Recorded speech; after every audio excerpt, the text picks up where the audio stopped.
തെരഞ്ഞെടുപ്പ് കാലത്തെ ചേരിതിരിഞ്ഞുള്ള പോരാട്ടത്തിന് ശേഷം ശാന്തമായിരുന്ന സമസ്തയിൽ വീണ്ടും പടലപ്പിണക്കം രൂപപ്പെട്ടു.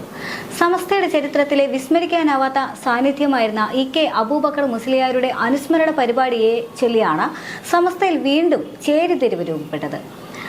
ഷംസുൽ ഉലമ എന്നറിയപ്പെടുന്ന ഇ.കെ. അബൂബക്കർ മുസ്ലിയാരെ അനുസ്മരിക്കാൻ സമസ്തയിലെ ലീഗ് അനുകൂലികളും ലീഗ് വിരുദ്ധരും വ്യത്യസ്ത പരിപാടികൾ പ്രഖ്യാപിച്ചതോടെയാണ് ഇടവേളയ്ക്ക് ശേഷം വീണ്ടും ഭിന്നത വെളിവായത്.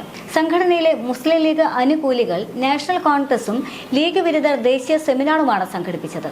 ഒരേ വിഷയത്തിൽ ഒരേ സംഘടന രണ്ട് പരിപാടി സംഘടിപ്പിക്കുന്നത് പുറത്തു വന്നതോടെ സമസ്ത നേതൃത്വം വെട്ടിലായി. ആരെ തള്ളിപ്പറയും ആരെ കൊള്ളും എന്ന ആശയക്കുഴപ്പത്തിലായിരുന്നു നേതൃത്വം. പരിപാടിക്ക് വിവാദ ചായ വന്നതോടെ ഇടപെടൽ നിർബന്ധിതരായ നേതൃത്വം രണ്ട് പരിപാടികളും നിർത്തിവെച്ചു. അനുസ്മരണ പരിപാടിക്കായി ഇരു കൂട്ടരും രൂപീകരിച്ച രണ്ട് സംഘാടക സമിതി പിരിച്ചുവിടാനും നിർദ്ദേശിച്ചിട്ടുണ്ട്. സമസ്ത നേതൃത്വത്തിന്റെ ഇടപെടൽ വന്നതോടെ നാഷണൽ കോൺഫറൻസ് പ്രഖ്യാപിച്ച ലീഗ് അനുകൂല വിഭാഗവും ദേശീയ സെമിനാർ പ്രഖ്യാപിച്ച ലീഗ് വിരുദ്ധ വിഭാഗവും പരിപാടി ഉപേക്ഷിച്ചതായി അറിയിക്കുകയായിരുന്നു. ഇനി ഒരുമിച്ച് പരിപാടികൾ സംഘടിപ്പിക്കുമെന്നാണ് നേതൃത്വത്തിന്റെ അറിയിപ്പ്. തെരഞ്ഞെടുപ്പിന് ശേഷം ലീഗ് അധ്യക്ഷൻ പാണക്കാട് സാദിഖ് അലി ശിഹാബ് തങ്ങളും സമസ്ത നേതൃത്വവുമായി നടത്തിയ ചർച്ചയിലാണ് സമസ്തയും ലീഗും തമ്മിലുള്ള പ്രശ്നങ്ങൾക്ക് പരിഹാരമായത്. സംഘടനയും പാർട്ടിയും യോജിപ്പോടെ പോകുന്നുവെന്ന ധാരണ നിലനിൽക്കുമ്പോഴാണ് അനുസ്മരണ പരിപാടിയെ ചൊല്ലി വീണ്ടും പ്രശ്നങ്ങൾ തലപൊക്കിയത്. സമസ്തയിലെ ലീഗ് വിരുദ്ധർ അനുസ്മരണത്തിന്റെ ഭാഗമായി ദേശീയ സെമിനാർ പ്രഖ്യാപിച്ചപ്പോൾ ലീഗ് അനുകൂലികൾ നാഷണൽ കോൺഫറൻസ് പ്രഖ്യാപിച്ചു. ഇരു വിഭാഗങ്ങളും വെവ്വേറെ സംഘടനാ സമിതികളെയും രൂപീകരിച്ചു. രണ്ട് സംഘാടക സമിതി രൂപീകരണത്തിന്റെ വാർത്ത സമസ്തയുടെ ഔദ്യോഗിക മുഖപത്രമായ സുപ്രഭാതത്തിൽ വരികയും ചെയ്തു. ലീഗ് വിരുദ്ധരാണ് ആദ്യം ഇ.കെ. അബൂബക്കർ മുസ്ലിയാരുടെ സ്മരണാർത്ഥം ആദ്യം ദേശീയ സെമിനാർ പ്രഖ്യാപിച്ചത്. ഈ പരിപാടിക്കായി രൂപീകരിച്ച സംഘടനാ സമിതിയിൽ നിന്നും തങ്ങളുടെ നേതാക്കളെ ഒഴിവാക്കിയെന്ന് ആരോപിച്ചാണ് ലീഗ് അനുകൂലികളുടെ നേതൃത്വത്തിൽ നാഷണൽ കോൺഫറൻസ് പ്രഖ്യാപിച്ച് പുതിയ സംഘാടക സമിതി ഉണ്ടാക്കിയത്. ആരെയും ഒഴിവാക്കിയില്ല എന്നും യാദൃശ്ചികമായി സംഭവിച്ചതാണ് എന്നുമാണ് ലീഗ് വിരുദ്ധരുടെ പ്രതികരണം. സംഭവം വിവാദമായതോടെ നേതൃത്വം ഇടപെട്ടാണ് രണ്ട് വിഭാഗങ്ങളെയും പിന്തിരിപ്പിച്ചത്. സംഘടനാ നേതൃത്വത്തിൽ വിപുലമായ പരിപാടി സംഘടിപ്പിച്ച് ഇപ്പോഴത്തെ നാണക്കേട് കഴുകിക്കളയാനാണ് സമസ്ത നേതൃത്വത്തിന്റെ തീരുമാനം.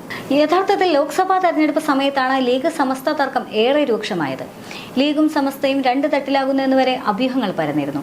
സമസ്തയുടെ ഇടത് ചായ്വാണ് ലീഗിനെ ഏറെ ചൊടിപ്പിച്ചിരുന്നത്. എന്നാൽ തെരഞ്ഞെടുപ്പിന് പിന്നാലെ ഇരുവരും വീണ്ടും ഐക്യപ്പെടുകയായിരുന്നു. മാത്രമല്ല, ഭിന്നിപ്പിച്ച് വോട്ട് നേടുക എന്ന CPM-ന്റെ രാഷ്ട്രീയം വിലപ്പോകില്ല എന്നുവരെ ലീഗ് ഉറക്കെ പ്രഖ്യാപിച്ചതാണ്. തർക്കമുള്ള വിഷയങ്ങളിൽ മുസ്ലിം ലീഗിന്റെ അധ്യക്ഷനായ സാദിഖ് അലി ശിഹാബ് തങ്ങൾ അടക്കമുള്ളവരുമായി സംസാരിച്ച് ഒത്തുതീർപ്പാക്കാനായിരുന്നു സമസ്തയുടെ ആദ്യത്തെ നീക്കം. തർക്കം രൂക്ഷമായപ്പോൾ സമുദായ ഐക്യമാണ് പ്രധാനമെന്നും അതിന് വിഘാതമാകുന്ന പ്രവർത്തനങ്ങളിൽ നിന്ന് നേതാക്കളും പ്രവർത്തകരും വിട്ടുനിൽക്കണമെന്നും ജിഫ്രി മുത്തുക്കോയ തങ്ങൾ നിർദ്ദേശവും നൽകിയിരുന്നു. ലോക്സഭാ തെരഞ്ഞെടുപ്പിൽ സമസ്തയിലെ ഒരു വിഭാഗം സുപ്രഭാതം പത്രം സ്വീകരിച്ച നിലപാടിനെതിരെ ശക്തമായി വിമർശനമുയർത്തിയത് ബഹാവുദ്ദീൻ നദ്വിക്ക് സമസ്ത അധ്യക്ഷനും ജനറൽ സെക്രട്ടറിയും ഒപ്പിട്ട കാരണം കാണിക്കൽ നോട്ടീസ് നൽകിയിരുന്നു. 48 മണിക്കൂറിനകം മറുപടി നൽകണമെന്നും നിർദ്ദേശമുണ്ടായിരുന്നു. പറഞ്ഞ വിഷയത്തിൽ ഉറച്ചു നിൽക്കുന്നതായും കൂടുതൽ കാര്യങ്ങൾ മുശാവറ യോഗത്തിൽ വിശദീകരിക്കുമെന്നും കാണിച്ച് ബഹാവുദ്ദീൻ നദ്വി മറുപടിയും നൽകി. നദ്വിക്കെതിരെ നടപടിയെടുക്കുമെന്നതാണ് സമസ്തയിലെ ഒരു വിഭാഗത്തിന്റെ താൽപര്യമെന്ന് മനസ്സിലാക്കിയ മുസ്ലിം ലീഗ് നേതൃത്വവും മുശാവറയിലെ ലീഗ് ആഭിമുഖ്യമുള്ള അംഗങ്ങളും അദ്ദേഹത്തിന് പിന്തുണയുമായി രംഗത്ത് വന്നു. ലോക്സഭാ തെരഞ്ഞെടുപ്പ് ഫലം വന്നതോടെ സമസ്തയിലെ ലീഗ് വിരുദ്ധർ കടുത്ത പ്രതിരോധത്തിലായി. പൊന്നാനിയിലും മലപ്പുറത്തും ലീഗ് വിരുദ്ധരുടെ പ്രവർത്തനങ്ങൾ വലിയ സ്വാധീനമൊന്നും ഉണ്ടാക്കിയിരുന്നില്ല. ഇ.ടി. മുഹമ്മദ് ബഷീറും അബ്ദുൽ സമദ് സമദാനിയും റെക്കോർഡ് ഭൂരിപക്ഷത്തിൽ വിജയിക്കുകയും ചെയ്തതോടെ കാര്യങ്ങൾ കൈവിട്ടുപോയെന്ന വിലയിരുത്തലാണ് സമസ്ത നേതൃത്വം അനുരഞ്ജന പാതയിലേക്ക് വന്നതെന്ന് ചൂണ്ടിക്കാണിക്കപ്പെട്ടു. അതേസമയം മുശാവറയുടെ തീരുമാനത്തിൽ തൃപ്തി പ്രകടിപ്പിച്ച ലീഗ് നേതൃത്വം സമസ്തയിലെ ലീഗ് വിരുദ്ധരുമായി അനുരഞ്ജനത്തിനില്ല എന്ന് ആവർത്തിച്ചു പറഞ്ഞു. ഇക്കാര്യത്തിൽ പാർട്ടി ഒറ്റക്കെട്ടാണെന്നും ഷജറകൾ രംഗത്തിറങ്ങിയപ്പോൾ ലീഗിന് വോട്ട് വർദ്ധിക്കുകയാണ് ഉണ്ടായതെന്നും ഇക്കാര്യം മനസ്സിലാക്കി സമസ്ത നേതൃത്വം തിരുത്തലുകൾ വരുത്തുകയാണെങ്കിൽ അത് സ്വാഗതാർഹമാണെന്നും ലീഗ് പറഞ്ഞിരുന്നു. ഇരു വിഭാഗത്തിന്റെയും അനുരഞ്ജന ചർച്ച പിന്നീട് ലീഗ് സമസ്ത ബന്ധം ഊട്ടിയുറപ്പിക്കുകയായിരുന്നു. എന്നാൽ ഇപ്പോഴുണ്ടായ ഈ പ്രശ്നം ലീഗ് സമസ്ത ബന്ധത്തിൽ വിള്ളൽ വീണു എന്ന തോന്നലുണ്ടാക്കാനുള്ള സാധ്യത മുന്നിൽ കണ്ടുകൊണ്ടാണ് നേതൃത്വത്തിന്റെ ഭാഗത്തു നിന്ന് തിരക്ക് പിടിച്ച ഇടപെടലുണ്ടായിരിക്കുന്നത്.